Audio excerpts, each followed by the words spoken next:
இத்தனை நாள் big pass ஷோல ரொம்ப எமோஷனலான ஒரு ஷோனா இன்னைக்கு ஷோவை சொல்லலாம். ஏன்னா கமல் சாரே கண் கலங்கிட்டாரு. இது வரைக்கும் அந்த வீட்டை விட்டு போனவங்க ஃப்ரஸ்ட்ரேட் ஆகி போயிருக்காங்க, கோவப்பட்டு போயிருக்காங்க, எமோஷனல் ஆகி போயிருக்காங்க. பட் இன்னைக்கு பிக் பாஸ் வீட்டை விட்டு ஓவியா வெளியே போனது பல பேர்த்த பாதிச்சிருக்கு. ஓவியா ரொம்பவே டிப்ரெஸ்டா இருக்காங்க. இதுக்கு மேல இந்த வீட்டுல இருக்க வேண்டாம் அப்படின்னு சைக்காட்ரிஸ்ட் சொன்னதால பிக் பாஸ் வீட்ல இருந்து இப்போ ஓவியா வெளியே வந்திருக்காங்க. அவங்க வெளியே வரும்போது யார்கிட்டயும் சொல்லாம திரும்பி கூட பார்க்காம அப்படியே வெளியே வந்துட்டாங்க. ஆனா வெளியே போகும்போது ஒரே ஒரு விஷயத்த மட்டும் சொன்னாங்க, இங்க நான் ஒரு விஷயத்த மிஸ் பண்ணிட்டு போறேன்னு. அது யாரு என்ன அப்படிங்கறது நம்ம எல்லாருக்குமே தெரிஞ்சிருக்கும். பட் ஓவியா ஒரு வார்த்தை கூட சொல்லாம வெளியே போனது ரூம்மேட்ஸ் பாதிச்சதுன்னா, அவங்க வெளியே வந்து கமல் சார் கிட்ட சொன்ன ஒரு விஷயம் கமல் சாருக்கு மட்டும் இல்லாம பாக்குற நமக்கே பயங்கர ஷாக்கிங்கா இருந்துச்சுன்னு சொல்றதை விட சர்ப்ரைசிங்கா இருந்துச்சுன்னு கூட சொல்லலாம். காதல் அப்படிங்கிறது பாட்ட சிஸ்டம் கிடையாது. காதலும் அன்பு ஒரு நாள் ஒரு இடத்துல ஒண்ணு சேரும். அது உங்களுக்கு ஒரு நாள் புரியும் அப்படின்னு கமல் சார் சொன்னாரு. அதுக்கு ஓவியா ஐ திங்க் எனக்கு இப்பவே புரிஞ்சிருச்சு, ஐ நியூ இட் அப்படின்னு சொன்னாங்க.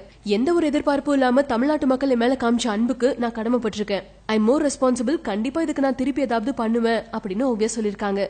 சரி, நீங்க ஹவுஸ்மேட்ஸ்க்கு ஏதாவது சொல்லணும்னு நினைக்கிறீங்களா அப்படின்னு கமல் சார் கேட்கும்போது, I love you Arav, I'm waiting for you, you're the best, you're my backbone அப்படின்னு ஓவியா சொன்னாங்க. இத கேட்ட ஆடியன்ஸ், நோ இத நீ பண்ணாத, நீ வேணா பிக் பாஸ் வீட்டுக்கு திரும்பி போ, ஆனா லவ் பண்ணாத அப்படின்னு சொல்லி ஆடியன்ஸ் பல பேர் கத்துனாங்க. Thank you so much for the love, ஆனா இது என்னோட டெசிஷன் அப்படின்னு ஓவியா சொன்னாங்க. இத கேட்டு கமல் சாரும் கொஞ்சம் ஷாக் ஆயிட்டாரு. இந்த மக்கள் உங்களை அப்படியே ஏத்துக்கிட்டாங்க, உங்களோட நிறைகள் குறைகள் எல்லாத்தையும் சேர்த்து ஏத்துக்கிட்டாங்க, உங்களோட முடிவுக்கு மதிப்பும் கொடுத்திருக்காங்க அப்படின்னு சொன்னாரு. அதுக்கு ஓவியா தன்னோட லைஃப்ல தனக்கு ரிஸ்க் எடுக்கிறது ரொம்பவே பிடிக்கும்னு சொன்னாங்க. ரிஸ்க் எடு, ஆனா சும்மா எடுக்காத, அனுபவப்பட்டவன் சொல்றேன் அப்படின்னு சொல்லி கமல் சார் சொன்னாரு. இதோட ஓவியா கமல் சார் ஹக் பண்ணிட்டு அங்கிருந்து சிரிச்ச முகத்தோட கிளம்பிட்டாங்க. அதுக்கப்புறம் தான் ஷோல இன்ட்ரெஸ்டிங்கான விஷயமே நடந்துச்சு. கமல் சார் பிக் பாஸ் கொஞ்சம் விலகி போக சொல்லிட்டு நான் ரூம்மேட்ஸ் ஒவ்வொருத்தரோடையும் தனித்தனியா பேசணும்னு சொல்லி கன்ஃபெஷன் ரூமுக்கு ஃபர்ஸ்ட் பிந்து மாதவியை கூப்பிட்டாங்க. பிந்து கிட்ட கேட்கும்போது, இந்த வீட்ல எல்லாருமே என்கிட்ட நல்லா தான் பழகுறாங்க. பல எபிசோட் பார்த்து நான் ஒரு மைண்ட் செட்ல வந்தேன், ஆனா அந்த அளவுக்கு டஃபா இல்ல. சரி, யார் வின் பண்ணுவாங்கன்னு நினைக்கிறீங்க அப்படின்னு கமல் சார் பிந்து கிட்ட கேட்கும்போது ஓவியா அப்படின்னு சொன்னாங்க. இன்ஃபேக்ட் ஓவியா அந்த வீட்ல இருந்து கிளம்பினதுக்கு அப்புறமா எல்லாரும் உட்காந்து பேசிட்டு இருக்கும்போது பிந்து சொன்னாங்க, அவ ஏன் வெளியே போயிட்டான்னு நினைக்கணும், வைல்ட் கார்டு ரவுண்ட்ல மேபி அவ திரும்ப வரலாம் அப்படின்னு சொன்னாங்க. இதுக்கப்புறமா கமல் சார் கணேஷ் வெங்கட்ராம கூப்பிட்டு பேசினாங்க.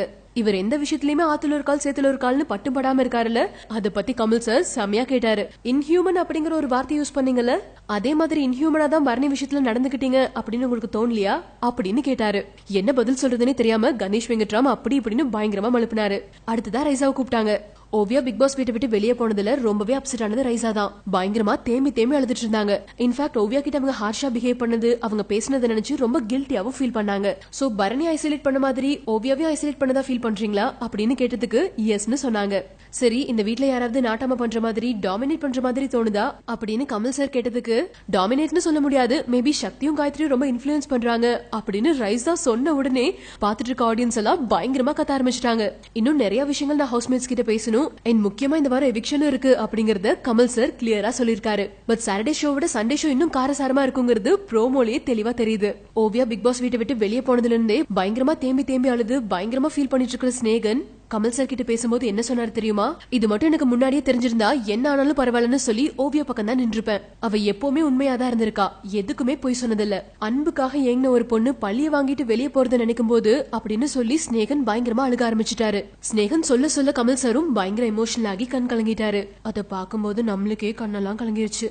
சோ சண்டே எபிசோட்ல ஒவ்வொரு ஹவுஸ்மேட்ஸ் கிட்டயும் நம்ம கேட்க நினைக்கிற கேள்விகள் எல்லாத்தையுமே கமல் சார் கேட்க போறாரு அப்படிங்கறது மட்டும் தெளிவா தெரியுது. பட் எனக்கு என்ன ஒரு பெரிய கன்ஃபியூஷன்னா, இந்த எவிக்ஷன்ல யார் இந்த வீட்டை விட்டு வெளியே போகணும், ஜூலியா இல்ல ஆரவ் போகணுமா? உங்களோட ஃபீட்பேக்ஸை கீழே கமெண்ட் பண்ணுங்க.